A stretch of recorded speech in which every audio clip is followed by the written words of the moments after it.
Prescription drug prices will drop to half or even a third starting spring 2026. Now, dozens of thieves from Minnesota are already being jailed and deported, with plans for hundreds or thousands more. An audit was conducted in California, and even the Democrats got nervous.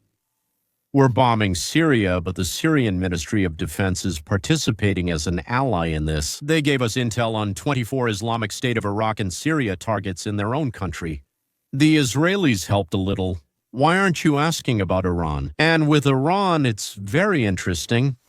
With the great nuclear power, believe it or not, Tehran, the capital of Iran with a population of 9 million, is planning to evacuate in the near future to the other side of Iraq, to a completely opposite part of Iraq. Why will you find out soon? Subtitles created by Dimitorzak almost a year into Trump's term. Why, you may ask? Are drug prices in the United States plummeting? Well, of course, you need to know a few things to start taking advantage of this. As we all know, medications that are manufactured in the United States and sold, say, in France for $10 can easily be sold in the United States for $140. Not just as much as in the countries we export to, but several times more. I paid it myself for a month. I buy one medication related to arrhythmia, specifically atrial fibrillation, which costs me about $270 a month, and I usually get it for 3 months at a time. When I went to Israel, I found the same medication from the same company in the same packaging in the same wrapper for $11. Well, I mean, that's 25 times cheaper, gentlemen. That's just too much. 25 times cheaper. Whether you explain it or not, the point is they're milking us like sows and even laughing about it. So the resistance against Trump was so strong that I thought the pharmaceutical companies would blow up the White House. To hell with it and grandma, but just one, you know. Pfizer gave in and signed a commitment to sell in the United States at the lowest prices in the world, meaning whatever the lowest price is, that's the price they have to sell at. Trump issued an order to create a website. It will be called Trump.rx. And will sell medicines through it at a 50-85% discount. Pretty impressive, right? And then all the other pharma giants showed up too. Do you know why? They were afraid of losing the market. I need to ask you about the breaking news from the White House, that the administration has reached an agreement with 9 pharmaceutical companies to lower drug prices in the United States. How will this change the healthcare spending curve? Oh, this is just huge. And the fact is, you might remember, I mentioned on your show during the first term that President Trump took a serious approach to pharmaceutical companies. For the first time in 2 years since World War II, the consumer price index for drugs decreased, resulting in drug price deflation. And that's what we're seeing now. That's why he's negotiating hard, pressuring the Food and Drug Administration to approve more generics and biosimilars, so drug prices will drop. But don't forget that drug prices are just a small part of the whole story, that we need to reduce healthcare costs, and we're working hard on that. Already, 9 drug manufacturers have agreed to sell to the United States at the lowest prices among developed countries, and another 7 are coming next week. We allowed them to keep the right to give discounts in Africa and other developing countries. But if they sell anywhere in these so-called developed countries at a certain price, they are not allowed to sell to us at a higher price. If they don't do this, they'll be kicked out of our market. We'll close it. That's it. Goodbye.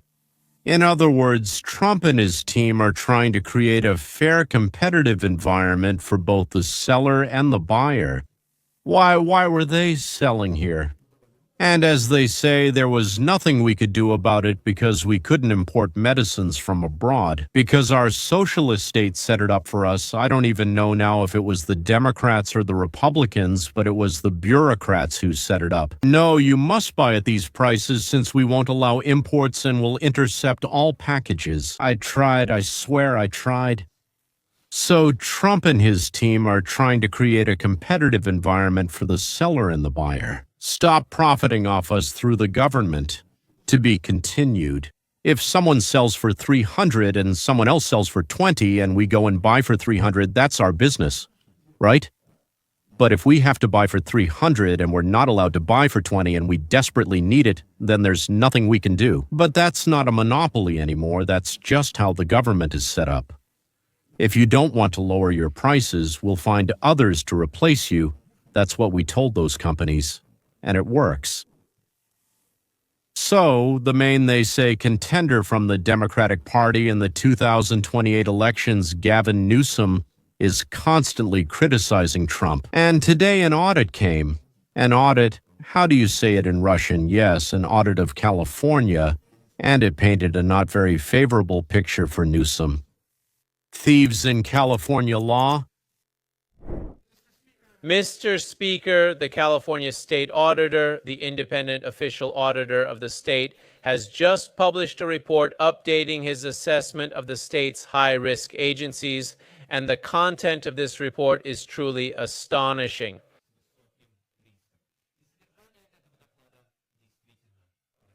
In fact, it's not that surprising for those of us who have dealt with the workings of the California state government. But even considering our very low expectations, what the auditor has just reported is truly troubling.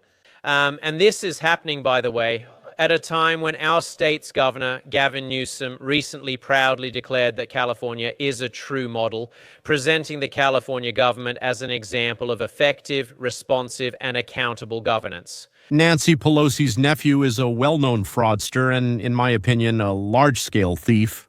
That's how it seems to me, but for now, as they say, since there's no conviction, you can't call him a thief. He says California, with 40 million people, is the world's 6th largest economy. That means he runs it, he manages it. He gave himself an excellent grade for that.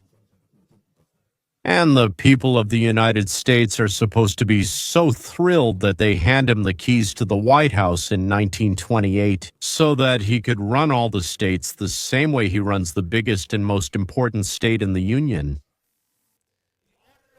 The auditor identifies government agencies with a high level of risk. What does that mean? It means they pose a significant risk of serious harm to the state or its residents to be considered a high-risk agency. An organization must not only exhibit serious cases of waste, fraud, abuse, or mismanagement, but also fail to take sufficient corrective actions. In California, the leadership is not taking action to stop the plundering of the country. Let's put it this way. Yes, they are covering up theft and banditry because they themselves are thieves and bandits pretending to catch themselves. So, in its new report, the auditor identified 8 separate California agencies classified as high risk. 4 out of these 8 have joined this list. They received this dubious honor during the Newsom administration, including the Department of Social Services, which was added this year. Before Newsom, there was blatant theft in 4 departments, but when Newsom came, the theft doubled, and now they're robbing in 8, including the very same thing that Somalis did in Minnesota. They're robbing the aid fund for low-income minorities, sick elderly people, people with disabilities, and war veterans. In other words, they're robbing those to whom they promise all sorts of goodies and incentives just to get their votes. They go around to all the nursing homes, hospitals, even little parks where retirees sit, and explain that you need to vote for these people if you want to keep getting benefits. But if you vote for those others, then you won't get any more treats. But in reality, those same people get ripped off. Among the findings explaining why these various agencies are considered high risk is the fact that large-scale payment errors made in our CalFresh program could now cost the state $2.5 billion in federal funds. Mistakes where it's unclear how the computer made them. It wasn't told, it just made the errors itself. These mistakes that the computer made by itself are costing us $2.7 billion a year. That's just the mistakes in the 24th year alone. Well, maybe they put a comma in the wrong place after a 0 or accidentally changed 12 to 4,600 just by chance. Because of the medical program, with the right to receive medical, there are constant difficulties in determining who is eligible for it. Continuing to make payments, for example, to those who do not meet the established income threshold or to those who have completely left the state also puts billions of dollars at risk. Ongoing fraud and overpayments in our unemployment insurance benefits cost the state and continue to cost the state billions of dollars. This, of course, comes after the massive $32 billion unemployment benefits fraud during the COVID years. During that time, $32 billion was stolen in California.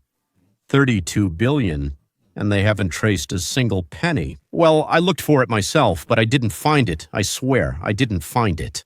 Now, of course, it's more modest. You can't steal as much with COVID, obviously. But the money flows are going to someone's accounts, someone who doesn't live in California, and all the information about where the money went, who managed it, who didn't check it. Even though they should have, it all just disappeared somewhere, vanished. The information itself just flew away, just up and flew away. Unbelievable. The government has already missed 6 consecutive deadlines for its annual comprehensive financial report, which puts not only our credit rating at risk, but also federal funding.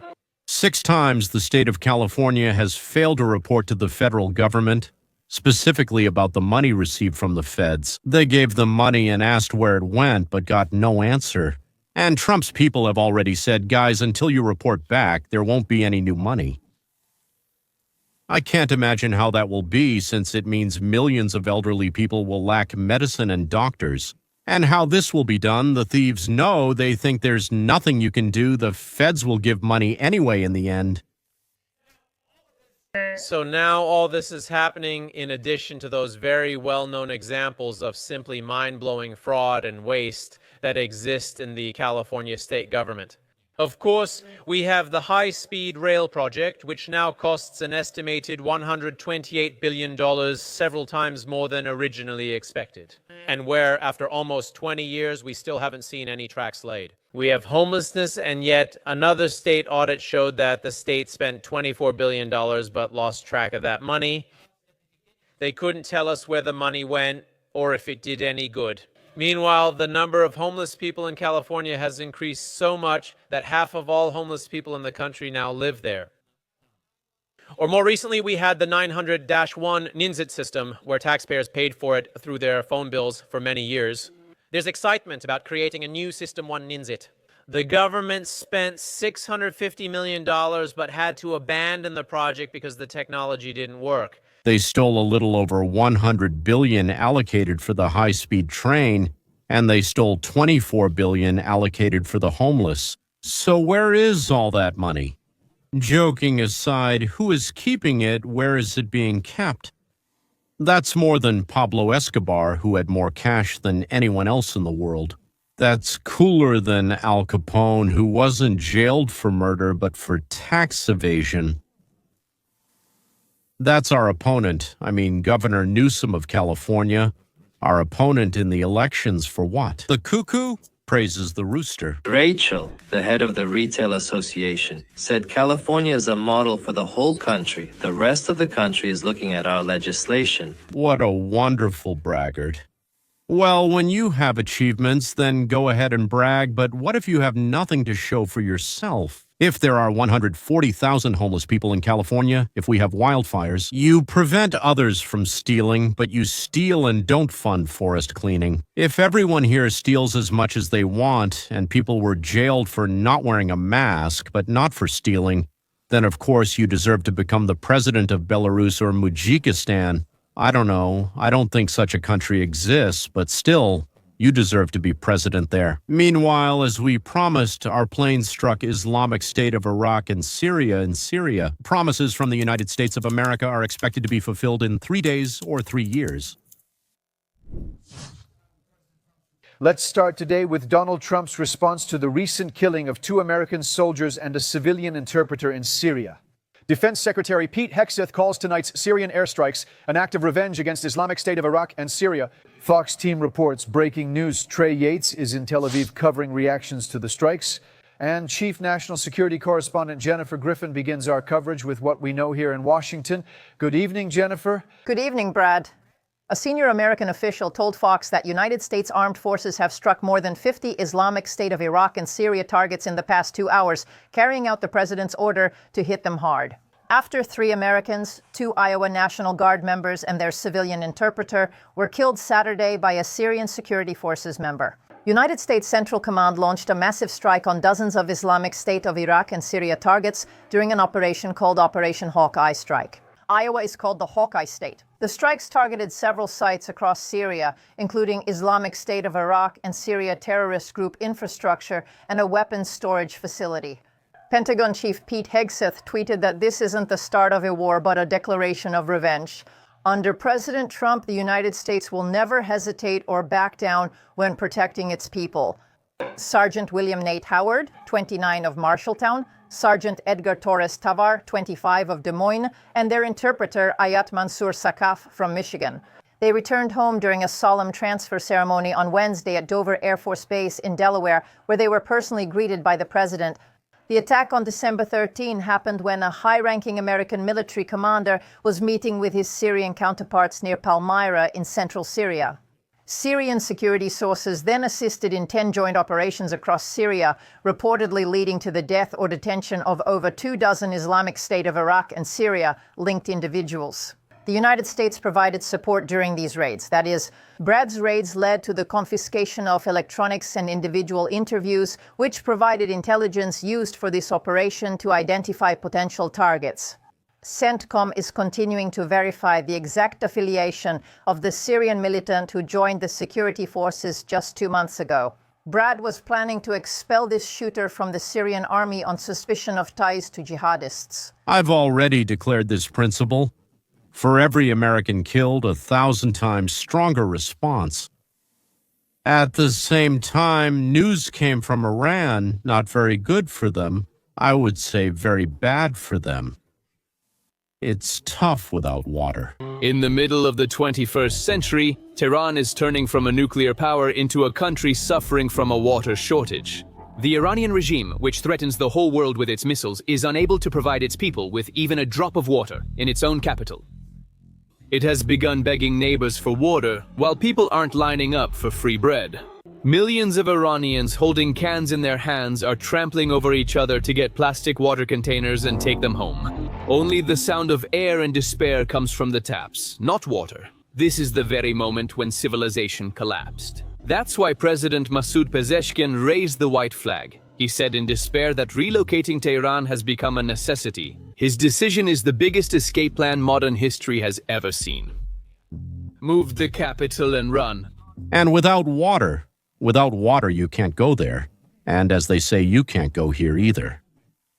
Israel built desalination plants, created the technology. Now Israel will never be without fresh water. Why didn't Allah help Iran create the same or even better ones? Is it because he treats Jews better than Arabs, it seems? Tehran must be evacuated, ladies and gentlemen. Maybe that's what Allah wants. Nothing happens without his knowledge and involvement. They are fleeing because Iran is currently experiencing a serious water bankruptcy. How did a potential superpower end up in such a bad situation? The answer is in that white spot on the map. This large white area isn't a natural geographic formation. It's a biological time bomb set by the Iranian regime against its own people. Lake Urmia, the largest lake in the Middle East, has been wiped off the face of the earth by one of the greatest environmental crimes in human history. While the elite in Tehran diverted water flows to line their own pockets, they left behind a pit of 10 billion tons of toxic salt. This disaster has long passed the point of no return, and every time the wind blows, massive salt storms, silently carrying death into the lungs of millions, signal a crisis that goes beyond borders. When you give savages the latest technology, they can easily blow up the planet simply because a savage doesn't understand how an internal combustion engine works. Why do airplanes fly, and what does the ocean surf have to do with an apple falling from a tree? We didn't know this before Newton either, but before Newton we didn't have it in our hands. A cyclophasotron. And now the Iranians have one that they bought, stole from us, or just purchased. But that didn't make them any more civilized. Iran's current water resources are only enough to support a population of 50 million at best. But Iran's population is rapidly approaching 100 million. In other words, the regime is trying to sustain twice as many people as the geography can support, using depleted resources. This unsustainable situation forced the state into a drastic and humiliating decision. The regime is switching to a system called virtual import. To make up for this deficit, this complicated term actually means stopping agriculture. The state decided to drain the fields to save water and import food for the population. This decision marks the end of the fairy tale about a self-sufficient country that has been told to the people since the 1909 revolution. The doctrine of resistance economy has failed, being replaced by food dependence. Iran's food security is now in the hands of foreign suppliers, because the country, forced to import water, has in fact begun to surrender its sovereignty piece by piece. This marks the collapse of the doctrine of a self-sufficient country. Now that the lake has died, a real nightmare has begun for the people. The remaining 10 billion tons of toxic salt rise into the air, filling millions of lungs with every gust, like a deadly salt tsunami. In Tabriz and Urmia, the incidence of respiratory and cancer diseases has sharply increased, reaching a critical level. People are doomed to live in an invisible gas chamber. But the horror movie doesn't end there. When the water runs out, that's when the real law of the jungle will begin. The water mafia has appeared on the streets of Tehran. According to intelligence reports, the Islamic Revolutionary Guard Corps now controls the water trucks entering the city. Water is not just a utility, it's a real weapon. The regime supplies water exclusively to loyal neighborhoods, condemning poor areas to drought. On the black market, a liter of water costs 10 times more than gasoline, and neighbors steal water from each other. Public trust is gone. The collapse of agriculture not only threatens food security, but also completely destroys the rural economy. Long live the great Iranian Revolution, organized by President Carter and his loyal aide Brzezinski. They organized, as they thought, an Islamist fire on the border with the Union of Soviet Socialist Republics, and the fire finally consumed Iran. But let's get back to our domestic affairs. Everyone who can and can't is predicting that there will be 5% in 26. So, friends, get ready for Trump's 5% economy. That's the topic of our show. This is still the best overall indicator of the state of our economy. It stands for gross domestic product, and it covers consumption, investment, government spending, and foreign trade. For the past 25 years, it has averaged about 2%. And you know, over the previous 100 years, gross domestic product growth averaged 3.5% per year. That was real prosperity for all Americans, for all income levels. Not just prosperity, but also the opportunity to climb the ladder of success. Now, I think Trump's economic program, tax cuts to stimulate supply deregulation, baby deregulation, and free, fair, and reciprocal trade can deliver 5% gross domestic product growth. That's correct, 5%, not each quarter or every year. But I believe massive business investments, including rapid AI growth, will help, along with a significant drop in oil prices, which could actually lead us to zero inflation for quite a long time. Mr. Trump's program could provide 5% growth next year, maybe even the year after. Trump's shocking rethinking and revival of a new capitalist path to prosperity is currently completely underestimated by all friends and foes alike. Even the drop in oil prices from nearly $80 a barrel at the beginning of the year to the mid-50s. Oil now impacts prices for hundreds of goods and services across the entire economy. And if the price stays more or less at the same level, a drop of more than 30% will suppress consumer prices. We could very well have several months of zero consumer price index or even a negative consumer price index figure. This would certainly contribute to real gross domestic product growth. The last time the economy achieved 5% growth was in the second quarter of the year 2000. All right, that was 25 years ago. The last time real gross domestic product reached 5% for the entire year was in 1984, during Ronald Reagan's era, when the growth rate was as high as 6.6% for that whole year. That was more than 40 years ago, so folks, hold on tight. We haven't done this in over 40 years. But I believe that this could very well happen next year and even the year after. We will definitely reach the 50,000 mark very soon and go further, breaking all records, on the S&P as well. But listening to Mr. Trump's convincing speech on Wednesday evening, it just occurred to me that, you know what? We are facing a 5% savings, and that's our main topic. On this wonderful note, we will wrap up whether we want to or not. We do. Of course, the United States economy will grow like yeast. It simply has nowhere else to go. And we no longer want to leave or run away anywhere, because this feels like yet another victory in a series of wins that we will never get tired of. Goodbye until we meet again.